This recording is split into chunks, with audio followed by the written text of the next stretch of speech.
Process के दौरान आप स्टार्टिंग मटेरियल इस्तेमाल कर रॉ मटेरियल्स इस्तेमाल कर रहे हैं किसी भी प्रोडक्ट को बनाने के लिए, ऐसे सब्सटेंस जो ड्रग के अलावा कोई अदर चीजें अगर दोस्तों एक बार फिर से स्वागत है आपके YouTube channel Aaradhya pharma star पर। जैसे कि हमने पिछले वीडियो में आपको बताया हुआ था कि हम आपको टॉपिक वाई वन आपका पूरा टॉपिक कवर करेंगे, ठीक है। तो आज हम जनरली बात करेंगे आपकी इम्प्यूरिटीज के बारे में, जो कि यूनिट फर्स्ट का ये पहला चैप्टर है आपका, जिसमें इम्प्यूरिटीज दिया हुआ है। दूसरी चीजें ये होती हैं कि इस टॉपिक्स की जानकारी के लिए आपको क्यों जरूरी है, ये आपका बी फार्मा और डी फार्मा दोनों में आपका टॉपिक है और आपका एनालिसिस में भी कवर करता है वो आपका इनऑर्गेनिक केमिस्ट्री और फार्मास्यूटिकल केमिस्ट्री, जो कि आपकी डी फार्मा फर्स्ट सेमेस्टर में भी है, फर्स्ट ईयर सॉरी। तो आज हम जनरली बात करेंगे इम्प्यूरिटीज। तो इम्प्यूरिटीज की सबसे पहले हम डेफिनेशन समझेंगे कि इम्प्यूरिटीज होता क्या है। आपको जिस तरीके से लिखा है इसी तरीके से आपको समझाना है इसको, यानी कि जो भी आपके एग्जाम में सीधा क्वेश्चन पूछा जाता है कि इम्प्यूरिटीज क्या होता है, तो इम्प्यूरिटीज के बारे में इतने पॉइंट आपको कवर करना जरूरी होगा, ठीक है। इसलिए हम इन चीजों को वन बाय वन आपके सामने बताएंगे, इनको डिटेलिंग करेंगे और बताएंगे कि इसमें करना क्या होता है। तो सबसे पहले इम्प्यूरिटीज की बात करें तो इम्प्यूरिटीज होता क्या है। तो impurities are unwanted substance other than the active drug, ऐसी ड्रग के एक जो पर्टिकुलर ड्रग है उसके अंदर, बट अगर उसमें कोई अदर चीज आ गई जिसका कोई इफेक्ट की जरूरत नहीं है हमें, तो ऐसे सब्सटेंस को हम इम्प्यूरिटीज कहते हैं। तो इम्प्यूरिटीज कैसे सब्सटेंस कहलाते हैं, ऐसे सब्सटेंस जो ड्रग के अलावा कोई अदर चीजें अगर उसके अंदर शामिल हो गई हैं तो वो इम्प्यूरिटीज कहलाएगी आपकी। तो impurities are unwanted substance other than the active drug is known as the impurity. Next आता है इसमें कि सोर्स। इम्प्यूरिटीज तो डेफिनेशन समझ ली, बट इसके सोर्स क्या है, कहां से ये अराइज होती है। तो सबसे पहले अपन बात करेंगे रॉ मटेरियल्स। रॉ मटेरियल्स क्या होते हैं, जो भी अपन उसमें रॉ मटेरियल्स इस्तेमाल कर रहे हैं किसी भी प्रोडक्ट को बनाने के लिए, तो उसमें भी हो सकता है कि बाहर से कुछ ऐसी चीजें जुड़ गई हो कि हमें चाहिए कुछ और मिल जाए कुछ उसमें। तो जैसे सपोज दैट अपन को पैरासिटामोल चाहिए, पैरासिटामोल में आके जाके कोई एयर इंट्रैप कर गई उधर से, हो सकता है उसका प्रेसिपिटेट बन जाए। तो इन कंडीशन में अपन को रॉ मटेरियल्स कैसा होना चाहिए, फ्री फ्रॉम इम्प्यूरिटीज, पहला पॉइंट। दूसरा है मैन्युफैक्चरिंग प्रोसेस। तो मैन्युफैक्चरिंग प्रोसेस के दौरान आप स्टार्टिंग मटेरियल जो इस्तेमाल करें, हो सकता है कि आप जिस कंटेनर को ले रहे हो वो क्लीन नहीं है, अगर वो क्लीन नहीं होगा तो हो सकता है उसमें भी आपकी इम्प्यूरिटीज आ सकती है। नेक्स्ट है आपके सॉल्वेंट एंड रिएजेंट्स।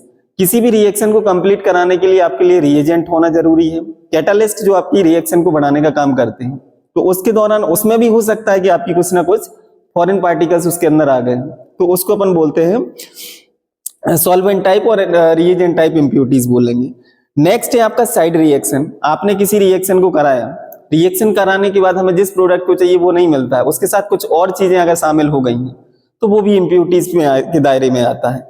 नेक्स्ट आता है आपका स्टोरेज कंडीशन। आपने किसी प्रोडक्ट को बना लिया है और उसको रख दिया, सपोज दैट उसको रूम टेम्परेचर ना होके हो सकता है फ्रीजिंग पॉइंट चाहिए है, और उसको फ्रीजिंग पॉइंट पे नहीं रखा, अपन ने कहाँ रख दिया, रूम टेम्परेचर पे रख दिया। अगर रूम टेम्परेचर पे उसको रख दिया है तो उस दौरान भी आपको बहुत सारी इम्प्यूरिटीज उस दौरान उसमें जा सकती हैं।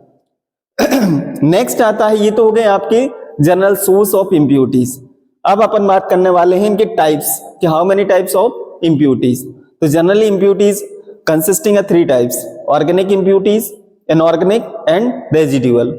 ऑर्गेनिक इम्प्यूरिटीज क्या कहलाती है, ऐसे सब्सटेंस जो ऑर्गेनिक तरीके से अपन को इम्प्यूरिटीज मिल जाए। फॉर एग्जाम्पल आपके लिए स्टार्टिंग मटेरियल है, स्टार्टिंग मटेरियल में जो भी अपन प्रोडक्ट इस्तेमाल कर रहे हैं तो वो ऐसी इम्प्यूरिटीज को क्या बोलेंगे अपन, ऑर्गेनिक इम्प्यूरिटी। स्टार्टिंग मटेरियल जो भी प्रोडक्ट ऑर्गेनिक कंपाउंड अपन ले रहे हैं, उस दौरान अगर कोई बाहर से आप लोगों को अनवांटेड सोर्स मिल गया, that means organic impurity. Next आता है आपका इनऑर्गेनिक। इनऑर्गेनिक ऐसी इम्प्यूरिटीज कहलाती है जिसमें अकार्बनिक, अपन हिंदी में अगर इस चीज को समझे तो अकार्बनिक होते हैं, जिनमें कार्बन की मात्रा नहीं होती है। फॉर एग्जाम्पल इनऑर्गेनिक में आपके हैवी मेटल्स होते हैं, आर्सेनिक होते हैं, क्लोराइड होते हैं। तो अगर इस तरीके की अगर आपको इम्प्यूरिटीज दिखाई दे रही हैं तो इनको बोलते हैं इनऑर्गेनिक इम्प्यूरिटी। नेक्स्ट आता है आपका रेजिडुअल इम्प्यूरिटी।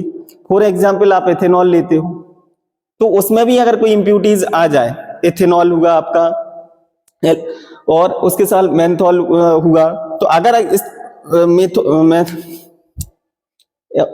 एथेनॉल के साथ अगर इस तरीके की इम्प्यूरिटीज आती है तो आपको उसको रेजिडुअल इम्प्यूरिटीज बोलेंगे।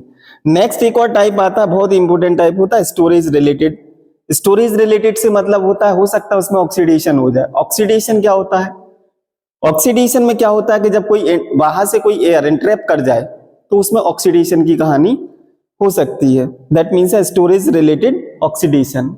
एक और पॉइंट होता है कि जी जनरली अगर इम्प्यूरिटीज आ गई हैं तो इनको हटाने के लिए क्या करना चाहिए। तो इनको हटाने के लिए अपन को क्या करना पड़ेगा, लिमिट टेस्ट की सहायता लेनी पड़ेगी।